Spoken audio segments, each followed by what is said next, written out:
मित्रांनो, construction of similar triangles यामध्ये दोन प्रकारचे प्रश्न आहेत जे की परीक्षेसाठी अतिशय महत्त्वाचे आहेत. तर ते तुम्हाला त्यासाठी उदाहरण सांगतो म्हणजे तुमच्या लक्षात येईल. Suppose triangle ABC similar triangle DEF and here suppose triangle RST similar triangle RGH.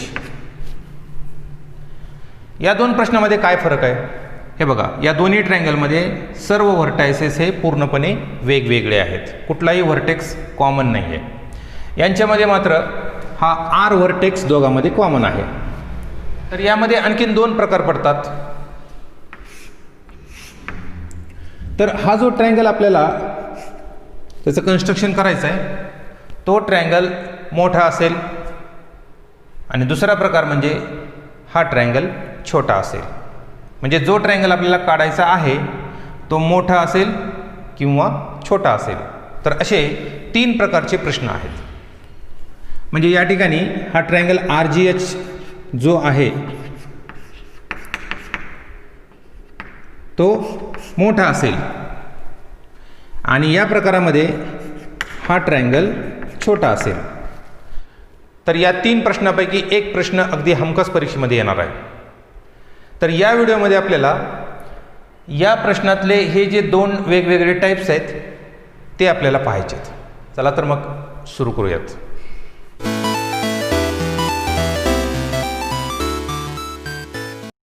मित्रांनो, दोन ट्रायंगलमध्ये जर एकही व्हर्टेक्स कॉमन नसेल तर त्या ट्रायंगलचं कन्स्ट्रक्शन करण्यासाठी तुम्हाला ॲनालिसिस लिहावा लागेल, रफ फिगर काढावं लागेल. दिलेल्या दोन ट्रायंगलमध्ये एक व्हर्टेक्स कॉमन असेल तर अशा वेळेस आपल्याला ॲनालिसिसची गरज नाही आणि रफ फिगरची काढण्याची पण तिथं काही आवश्यकता नाही. परंतु तुम्हाला जर ते सोयीचं वाटत असेल तर तुम्ही काढू शकता. ठीक आहे. हे प्रश्न मी प्रॅक्टिस सेट 4.1 मधले घेतलेले आहेत. सेट 4.1 मध्ये एकूण 4 प्रश्न आहेत. तर त्यातला पहिला आणि तिसरा जो प्रश्न आहे तो मगा सांगितलेल्या टाईप 1 मधला आहे. म्हणजे या दोन प्रश्नामध्ये दिलेले दोन्ही ट्रायंगल त्यांच्यामध्ये एकही व्हर्टेक्स कॉमन नाही आहे. परंतु या दुसऱ्या आणि चौथ्या प्रश्नामध्ये एक व्हर्टेक्स कॉमन आहे आणि ते दोन्ही वेगवेगळ्या प्रकारचे प्रश्न आहेत. म्हणजे मग आम्ही इथं सांगितलं ना की जो ट्रायंगल आपल्याला काढायचा आहे तो मोठा आहे का छोटा आहे. तर ते दोन प्रश्न मी या ठिकाणी लिहिलेले आहेत. तर हे बघा, हा सेकंड क्वेश्चन बघा. Triangle PQR similar triangle LTR for triangle PQR PQ is equal to 4.2 centimetre, QR is equal to 5.4 centimetre, PR is equal to 4.8 centimeter. Construct triangle PQR and triangle LTR such that PQ upon LT is equal to 3/4. हे दोन्ही प्रश्न आपण at a time सोडू म्हणजे तुम्हाला त्यांच्यातला फरक लक्षात येईल. ओके. तर सुरुवातीला मी त्या दोन्ही प्रश्नांची रफ फिगर काढतो. तर या दोन्ही प्रश्नांच्या रफ फिगर आपण काढल्या.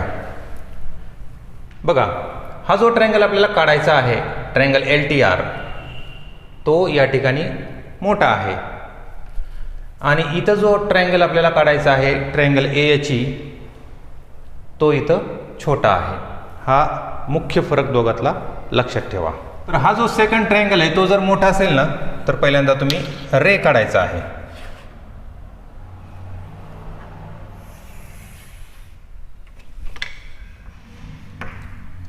हा जो ओरिजिन आहे या ओरिजिनला तुम्ही जो व्हर्टेक्स कॉमन आहे ते नाव द्यायचं आहे, दॅट इज R. तर या प्रश्नामध्ये आपल्याला सेगमेंट काढायचा आहे. तर तो सेगमेंट कोणता काढायचा आहे तर या दोघांमध्ये व्हर्टेक्स A कॉमन आहे. ओके. मग आपल्याला सेगमेंट AM किंवा AT काढता येईल. ठीक आहे. त्यात सुद्धा आपण जो सेगमेंट मोठा असेल तो काढू म्हणजे सेगमेंट AM काढू.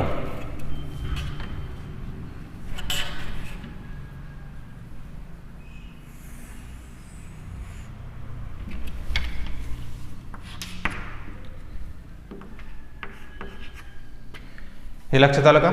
इथं आपण रे काढला, इथं मात्र सेगमेंट काढला आहे. जो ट्रायंगल काढायचा आहे तो छोटा असेल तर सेगमेंट काढा आणि जो ट्रायंगल काढायचा आहे तो मोठा असेल तर रे काढा. आता यावर आपल्याला एक पॉईंट घ्यायचा आहे, point Q.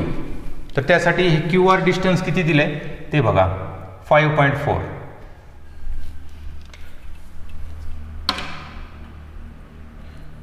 So suppose here is point Q.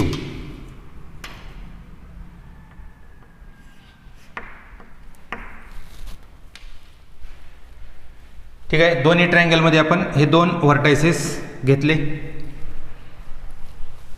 यानंतर इथं पॉईंट P आहे. तर या Pचं R पासूनचं अंतर आणि या Pचं Q पासूनचं अंतर आपल्याला इथं प्रश्नामध्ये दिलेलं आहे. तर त्या अंतरावरून आपण हा पॉईंट P निश्चित करू. Now taking radius equal to 4.8 centimetre and putting the metal point on R we mark an arc. Next take radius equal to 4.2 centimetre.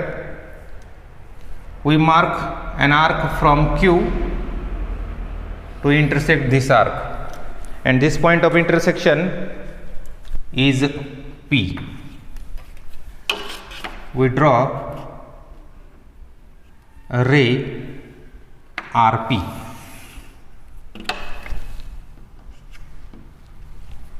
Also we join P and Q. ठीक आहे, अशा प्रकारे आपण triangle P Q आरचं construction केलं.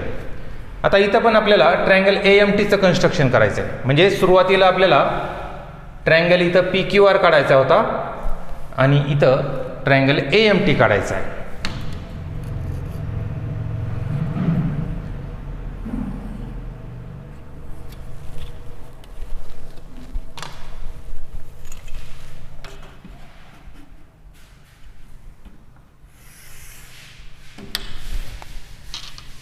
This angle is 50 degree.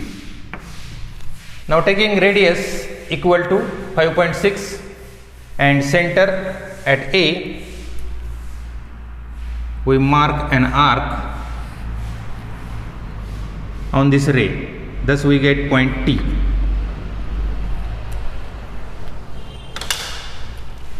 Now we join T and M.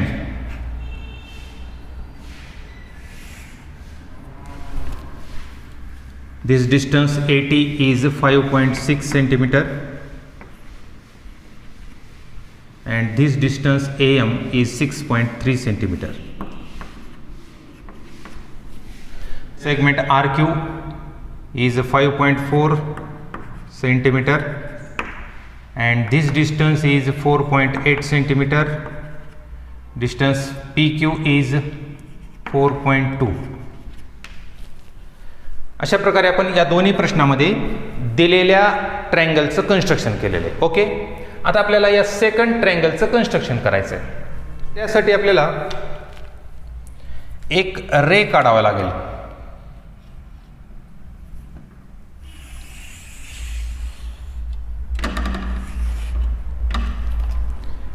Here we take any point, suppose B. तर अशाच पद्धतीचा रे आपल्याला इथं काढायचा आहे.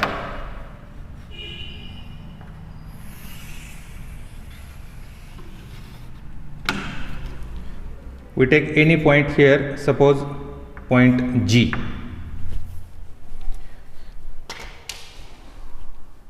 दिलेल्या रेशोमधली मोठी संख्या कोणती आहे ती ठरवा. तर या रेशोमध्ये 4 ही मोठी संख्या आहे म्हणून आपल्याला याच्यावर 4 चाप काढायचे. तर यांच्यामध्ये मोठी संख्या 7 आहे म्हणून याच्यावर आपल्याला 7 चाप काढायचे आहेत.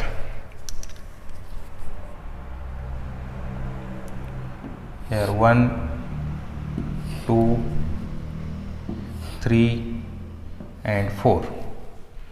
तर इथं आपण 7 चाप काढून घेऊ. Here is arc number 1, 2, 3, 4, 5, 6 and 7. जर तुम्हाला जागा पुरत नसेल तर हा पॉईंट तुम्ही पुढे सरकवू शकता. नेक्स्ट आर पासून हा पहिला चाप आहे म्हणून या ठिकाणी तुम्ही R1 नाव द्यायचं आहे. R1, R2, R3, R4.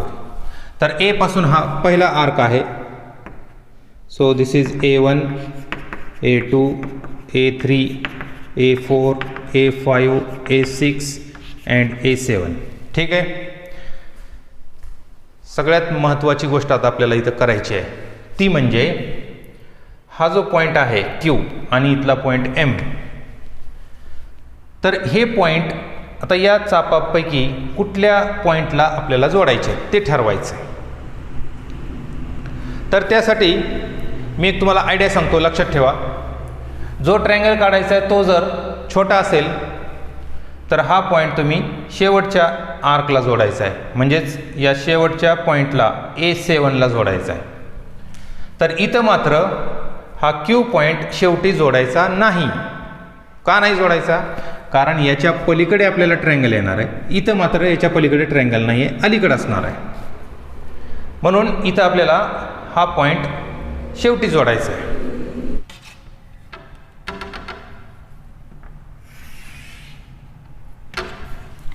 लक्षात राहील. तर इथं आपल्याला यातली लहान संख्या कोणती आहे? 3. म्हणून हा पॉईंट R3ला जोडायचा आहे, 3 नंबरच्या चापाला जोडायचा. विद्यार्थी नेहमी या ठिकाणी चुका करतात बघा, म्हणजे त्यांच्या लक्षात येत नाही की हा पॉईंट नेमकं कुठं जोडायचा आहे, शेवटी जोडायचा आहे का मध्ये कुठं तरी जोडायचा आहे. तर ही आयडिया तुमच्या लक्षात राहील का? जो ट्रायंगल काढायचा आहे तो छोटा असेल तर हा पॉईंट शेवटी जोडा, आणि तो ट्रायंगल जर मोठा असेल तर हा पॉईंट शेवटी न जोडता जी लहान संख्या असेल त्याप्रमाणे त्या चापाला जोडा. Okay. Next, now we draw a parallel segment through point R4 to this segment. याला पॅरलल सेगमेंट आपल्याला या पॉईंटमधून काढायचं आहे. तर त्यासाठी कंपासमध्ये थोडंसं अंतर घ्या. अंतर असं घ्या की या चापावर हा चाप येऊ नये, म्हणजे आला तरी काही फरक पडत नाही, परंतु ते चांगलं दिसणार नाही.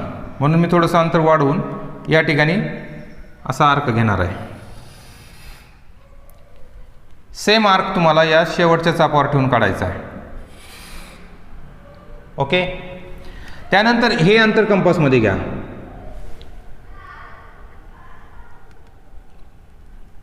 आणि इथं ठेवून या आर्कवर छेदणारा हा दुसरा आर्क आपल्याला काढायचा आहे. लक्षात घ्या काय केलं आपण, या R3वर मेटल पॉईंट ठेवून आपण हा आर्क काढलाय, तर R4वर ठेवून हा दुसरा आर्क काढलाय. नंतर आपण हे अंतर कंपासमध्ये घेऊन इथं ठेवून या R3वर नाही बरं का, इथं ठेवून इथं हा चाप काढलेला आहे. तसं we get parallel segment to this QR3. तर याला नाव काय द्यायचं आहे? T. जर तुमच्याकडे समजा रफ फिगर नसेल तर नाव कसं देणार?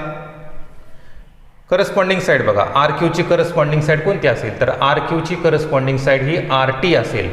R तर इथं आहे म्हणजे निश्चितपणे इथं T असला पाहिजे. आता आपल्याला T मधून याला पॅरलल असणारा सेगमेंट काढायचा आहे. तर हे सेम कन्स्ट्रक्शन आपल्याला इथं करायचं आहे. तर त्यासाठी आपण थोडंसं अंतर घेऊन इथे एक आर्क घेतला आणि तेच अंतर ठेवून इथे एक आर्क घेतला. हे अंतर कंपासमध्ये घ्या. तर आता इथं ठेवून Qवर ठेवायचं नाही, अलीकडच्या ठिकाणी ठेवायचं आहे. याला छेदणारा चाप घ्यायचा आहे.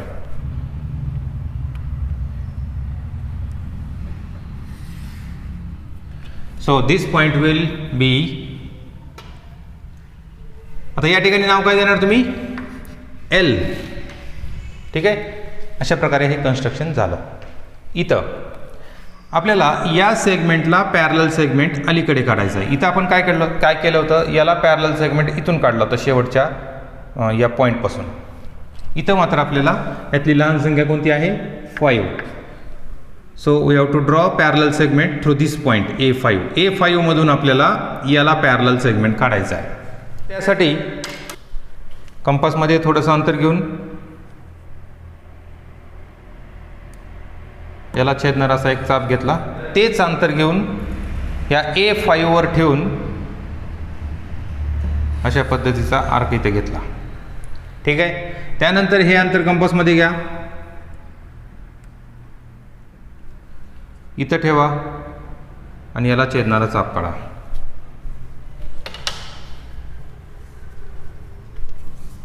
आणि नंतर ह्या A5 मधून असा एक सेगमेंट आपल्याला काढायचा आहे, जो की या सेगमेंटला पॅरलल असेल. ठीक आहे. आता याला नाव काय देणार तुम्ही? AM ला करस्पॉन्डिंग साईड कोणती आहे बघा? AM ला करस्पॉन्डिंग साईड आहे AH. So hair is point H.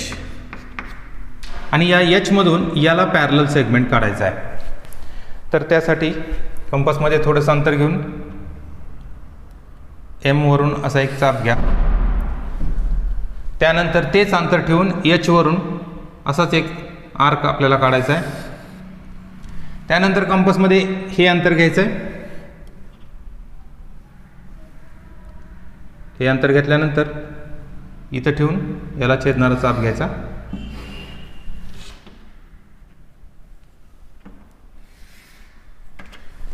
तर याला तुम्ही काय नाव देणार? Point E. अशा प्रकारे आपण हा ट्रायंगल AH काढला. तर मित्रांनो, तुम्हाला हा व्हिडिओ नक्कीच आवडला असेल. जर या प्रश्नामध्ये अजून तुमची काही शंका असेल तर तुम्ही मला कॉमेंटमध्ये जरूर विचारा. Okay, thank you.